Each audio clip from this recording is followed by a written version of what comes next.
Good morning, everybody. Ooh, 3 times the charm, right? Let me start by bringing up our first guest, a gentleman that is in the industry. You know, he's known as a digital authority in music, mobile, IPTV, product and service development. Give an enthusiastic welcome to Mr. Ted Cohen. Thank you so much. Okay, before I start, a little background on me. Most of my life is spent working on technology and music right now. We've moved from an era of consumer empowerment to consumer entitlement. Everybody's tried to change consumer behavior as it relates to accessing digital entertainment. It's not going to change. We have to figure out, how do you monetize that behavior? We used to talk about the fact that that online didn't have enough access to enough music legally. Legally now, you can walk out of here or you can sit on your laptop here and access on all of the services upwards of 10 million songs.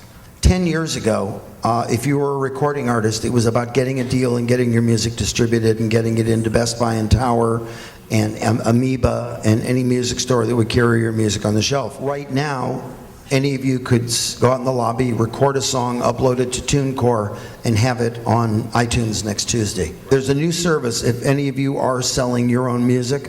It just launched on Monday. It's called Magnet.tv.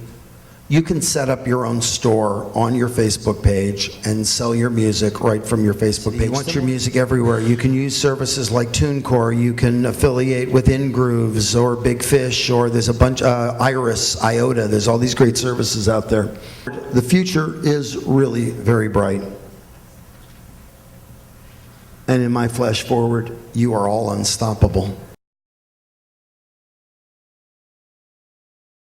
You're here today, hopefully, to come away with information and inspiration to help you, as they say, win. If you're a CSAC songwriter, we implore you to A, register your songs. It's very, very important to make sure that you know your splits and you sort of deal with that subject at the genesis of that. That has to be defined and clarified before anything happens. So all of this to say, it's very important for you to handle your business. You got to push yourself. Push yourself. The best lyrics, the best melodies, the best rhythms, the best ideas, the best concepts, the best presentation that you possibly can do. Push yourselves to do the things that are unexpected. In order to stand out and in order to be successful, have to take your craft and your culture higher. Thank you. What I wanted to do today is, this is the first time we've tried this, but we think it'll be interesting for you.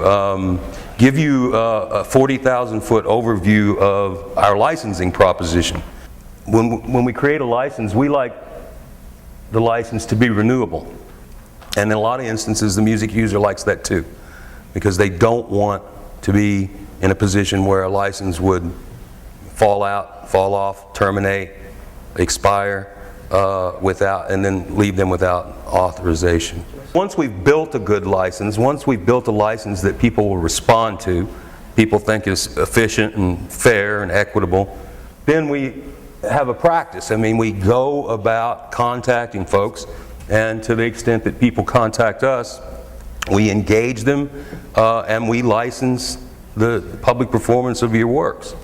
If you want to keep licensing simple and standardized, then you keep the grant of authorization, or what the license allows you to do, you keep that simple too. The way we do that is we create addendums and amendments to the license agreement itself, and it works well. Okay, I'm Hunter Williams. I am Senior Vice President of Royalty Distribution and Research Services, which is the RDRS that James mentioned. We're responsible for tracking all your performances, for registering your works, and for getting you paid, okay? When you register your work, you have to tell us the song that you wrote, but you also have to give us information about the media that's embodying those works, okay? How does the money flow? You give us the song information, the copy of the recording for TuneSat. We have an online system that when you register the work, you can also put in where you performed. There are a handful of songwriters that I deal with on a regular basis. The more they know how the payments work, what the factors are that go into the payments, the more they know these things, the better off they're going to be. And I encourage you guys to be that way. Stay on top of your business and don't just assume things.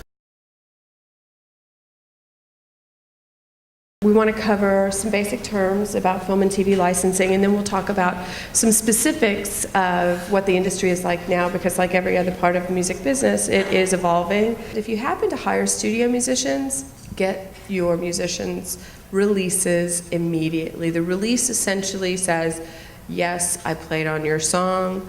As a musician, I have no rights to it. Also, if you co-wrote a song with somebody and you're given the power to speak on behalf of that master or publishing, make sure you get that in writing too. It's really difficult as a music supervisor to listen to the entire volume. The more information you present, when you present, the better. That means, I love your show. I think your work on this episode was fantastic. Give them as much information, and you might want to describe the song and then let it be. Know who you're pitching to, and don't just think, oh, I have a great song and I'm just going to like give it to everybody. Your master recording is different from the use of your copyright. They could very well choose to re-record where they would have an entirely different person re-record your copyright, and you would only be entitled to the synchronization license portion of it. They would only have to ask permission for use of the copyright. What's also interesting about synchronization licensing, if you can't clear the publishing, you can't use any recorded master. Right. I don't want to be your full-time licensing girl, but I will answer questions. So there you have it. Thank you all. Thank you.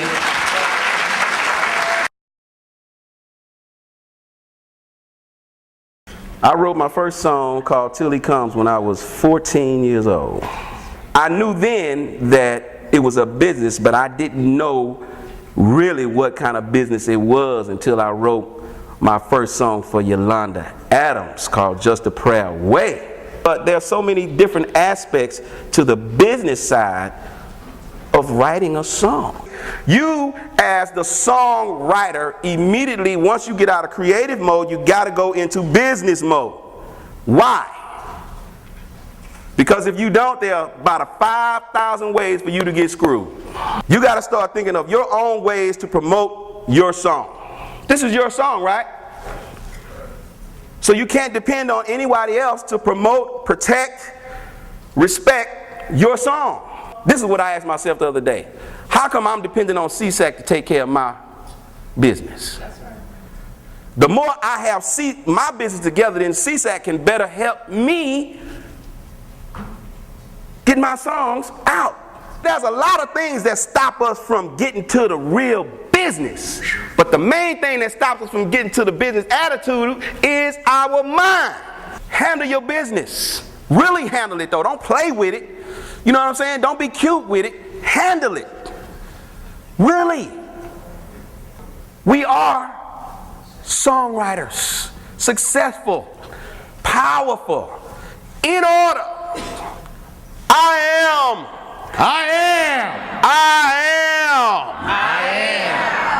What are you? Thank you so much. First song will be Jasper Burns, Life is My University. I'm off to lead a ship that only I can sail. The great big I am going to seize me. It was beautiful. I mean, I really don't have any comment. It created a world. It had its own universe, and I was cruising along. But somehow we make it right.